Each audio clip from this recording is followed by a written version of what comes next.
I got my Tokina wide angle lens back. Look at how much space I have in the frame. Look at how wide open it is.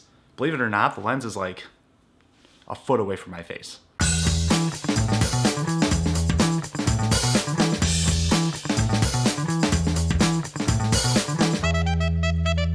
Greetings everyone, Nate here. Welcome back to the vlog. How is everyone doing out there? I hope you're doing well. How is your writing going? I know we've been talking a lot about writing. I'm curious to know, is there progress being made? Are you creating a new script? Do you have new ideas? Please tell me all about them. Today I thought we'd switch it up a little bit. I know we've been talking a lot about the writing process, so let's take a little bit of a break, and I thought we'd talk about lighting, lights, things that shine light on you or shine light on other things. For the past few years, lighting has begun to fascinate me more and more. I love seeing new lighting situations in my natural environment. I love playing with lights. I love manipulating lights. And really, it's one of the biggest things about video work. It's one of the biggest components to video work. And it really surprises me how little people think about lighting when it comes to making videos on Snapchat or Instagram or any other platform that they're making videos for.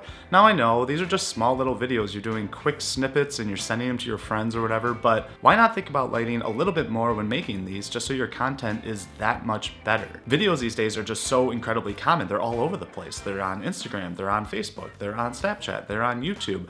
All over the place. You shoot a lot of videos, I'm sure, just on your phone by yourself, or maybe for a school presentation, maybe for a presentation for business. It's everywhere. So why not spend a little bit more time on lighting and taking maybe 2 or 3 minutes to set you aside from the competition, to set you aside from everybody else, just to make you look better. Today I thought I'd go through my regular setup for my vlogs, the way I set this up, what you're looking at right now. And also I thought I'd show you a setup that's really inexpensive, borderline just dirt cheap, and you can make videos that look just as good as this at home or when you're doing presentations, projects, things like that. And also I'll show you a few tips and tricks of using natural light to make your Snapchat stories or your Instagram stories just more enjoyable for your fan base to watch you, or even just your friends and families to enjoy your videos. Now please keep in mind for this video, I am strictly talking about lights. I'm not talking about the quality of camera, I'm not talking about color grading, I'm not talking about white balance or anything like that. I'm talking about lights, setting lights up, and you can shoot this on any camera and get the same results. So let's start off by showing you my lighting setup for this vlog right now.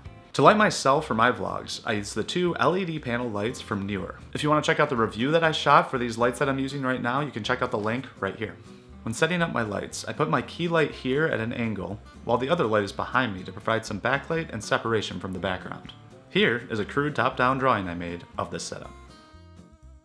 Now these lights and these light stands cost a total of $155 on Amazon, which really for what you're getting is not expensive at all. But maybe you're just planning on making one video, or maybe you're just not really planning on making that many videos, but for this one video you're shooting, you want it to look pretty good. Here's an alternative for you that is pretty much dirt cheap, and full disclosure, I've used this method for years and years. I still use this type of lighting setup. It's not pretty from a production standpoint, but it really gets the job done and it makes your videos look that much better. So let's check it out. What you'll need is 2 can lights, wax paper, and some clamps. Today I'm using chip clips. After tearing off squares of the wax paper, attach them to the lights with your clips. Make sure the wax paper is not touching the bulb. I have light stands to clamp these lights too, but if you don't, use something around the house, like a chair, a table, the desk, or even a lamppost.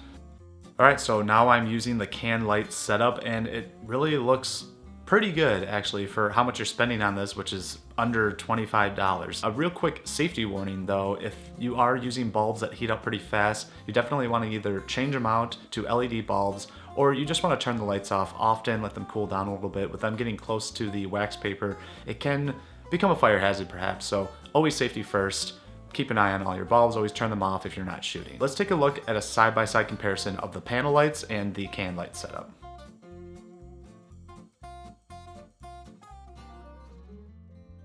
Maybe you have no external lights at all, and that's fine, because natural light is your best friend. So right now I'm using a similar vlogging setup, and I'm just using the window as my light source, and it looks pretty good. I actually often enjoy this natural light look a little bit more than the panel lights. It is a cloudy day out today, so it is very even, flat light, so it looks really nice.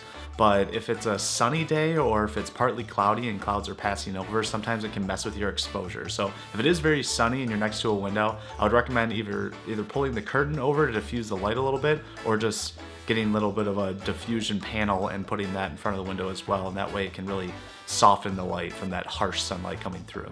Especially when making videos for your Instagram story or Snapchat video, find the window or the light in the room and go there to shoot your video. Stand in front of a window and move yourself and the camera around. Play with the light and see what dramatic looks you can create. So you might be thinking, I just make little Instagram videos, it's not that big of a deal. Or I just make YouTube videos, you know, I don't need to go through all of this. And that's all well and good, I'm sure, but why not just add a little bit more light into your videos? Why not play around with lights and make your videos look that much better? You're already shooting the video, why not just take the extra step? You'll learn something in the process and you'll grow your audience. Audiences like to see that you're putting forth the effort and your videos are consistently getting better and better. It's just better content. And I want to live in a world where people are conscious of light and they're conscious of making their videos look good. So what types of tips and tricks have you picked up about lighting along the way? What lights do you use to light your videos? Leave all your comments down below. And of course, please click that subscribe button or even the bell if you want to see notifications of when I release new content. I really appreciate all the support. I've been truly enjoying making these videos for you guys, teaching you new things, learning new things myself along the way. It's been a great joy of mine. Thank you so much, and I will see you in the near future.